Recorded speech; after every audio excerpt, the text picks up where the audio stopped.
Hey everyone, welcome back to the channel. It is a beautiful, quiet Thursday night here. The moon is shining bright, but honestly, I am way too wired to even think about sleeping right now. Grab your biggest mug of coffee or glass of wine, because we seriously need to talk about Port Charles. I cannot believe they did that. I mean, I completely saw it coming from a mile away, but seeing the spoilers actually spell it out, my jaw is literally on the floor. I'm typing this up at 2 a.m. because I need to get this out of my system and vent to people who actually get it. Cassius, who we all know is parading around town as Nathan West, is actually going to snatch Josslyn Jax. Am I the only one who has been screaming at the television screen for weeks, begging Josslyn to stop poking the bear? She just had to keep digging into Cesar Faison and asking Nathan all those highly suspicious questions. And now she is officially Spoon Island's newest captive. This is exactly what happened when they tried to make Josslyn the ultimate junior WSB detective a few years ago. It didn't work then, and it's getting her kidnapped now. Because, let's be real, Spoon Island is the absolute worst place to be held hostage. Windermere has those creepy dungeons and secret passages, and Cassius knows exactly how to use them. I know some people are loving this dark twin storyline, but personally, I am so stressed for her. And wait, I'm getting ahead of myself. Let's talk about Britt Westbourne for a second. When Britt gets the news that Josslyn has been abducted, she is going to be absolutely reeling. Remember when Britt literally saved Josslyn's life from the hook killer on the docks? She put herself on the line for that girl. And now her own evil twin brother is holding Josslyn hostage. Britt is going to blame herself for how Cassius handled things. And you just know she is going to do whatever she can to keep Josslyn alive. Britt is already dealing with Ross Cullum holding her Huntington's meds hostage. And now she has to deal with a hostage situation of her own. Give this woman a break.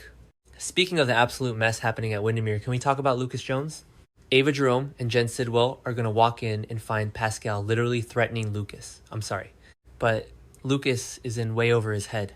Cassius already planted the dangerous idea in Sidwell's head that Lucas killed Marco Rios, and now Pascal is out for blood. Why is Lucas still living at Windermere? I've been watching since 2015, and this is the most reckless I've ever seen him. But honestly, I kind of love the idea that Lucas might be the one to come to Josslyn's rescue. They are both trapped in that gothic nightmare of a castle. If Lucas saves Josslyn from Cassius, it would be peak soap opera heroism.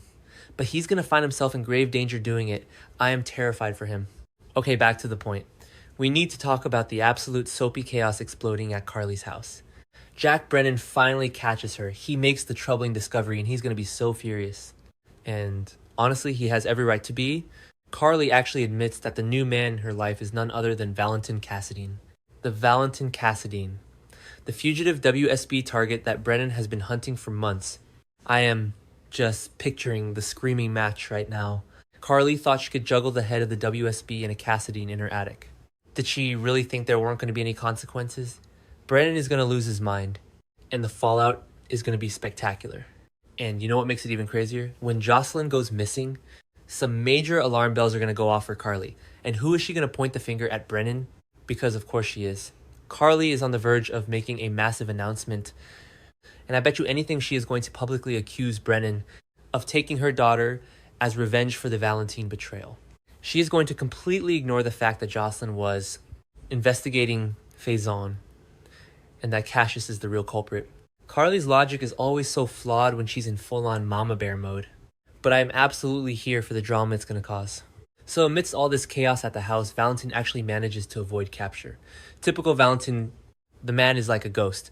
But what does he do? The second he's free, he gets in touch with Nina Reeves. I mean, seriously, after everything Nina has done, after she was blackmailed by Brennan, and exposed his location thanks to Willow's manipulation, Valentin still reaches out to her. I guess he needs an ally on the outside who knows how to operate in the shadows, but I am dreading this. Nina is a walking disaster right now. But wait, Valentin's real plan is what has me screaming at my television. He is going to France. Valentin mentioned wanting to go see Anna Devane in person, and it looks like he is going to escape Port Charles and head straight for her mental health clinic in Europe. I am literally crying happy tears right now. Anna needs to know that she is a victim of Ross Cullum's sick gaslighting. Cullum parading around in that face-on mask to break her mind was the most twisted psychological torture this show has done in years. Valentin might be the only person on this earth who can help her understand what really happened and pull her back to reality. This is the epic romance we deserve. I am so ready for Valentin to be her knight in shining, albeit slightly tarnished armor. But let's pivot to the mob side of things, because Ethan Lovett is being so sketchy since he got back to town.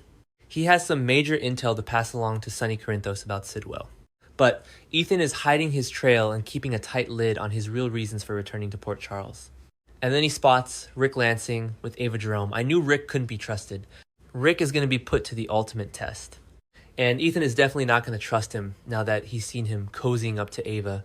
Ava is playing a highly dangerous game with Sidwell, and Rick getting involved is just a recipe for disaster. Because of whatever intel Ethan brings, Sonny is going to face a massive predicament. And we all know what happens when Sonny is backed into a corner. He goes to extremes. Is he going to order a hit on Sidwell? Is he going to use Ethan to do it? Ethan already offered to physically wipe Sidwell off the map for what he did to Holly and Lucky in the past. I am kind of dreading a full-out mob war because innocent people always get caught in the crossfire. But the buildup is undeniable. Sonny is not going to just sit back and let Sidwell run him out of town. And speaking of crossfire, Dante Falconeri is about to learn something that leaves him completely floored. The spoilers say it's a massive shock. Is it about Josslyn's vanishing act and Carly's big announcement? Or, and this is what I'm really hoping for, does he finally find out that Rocco Falconeri is the one who shot Ross Cullum?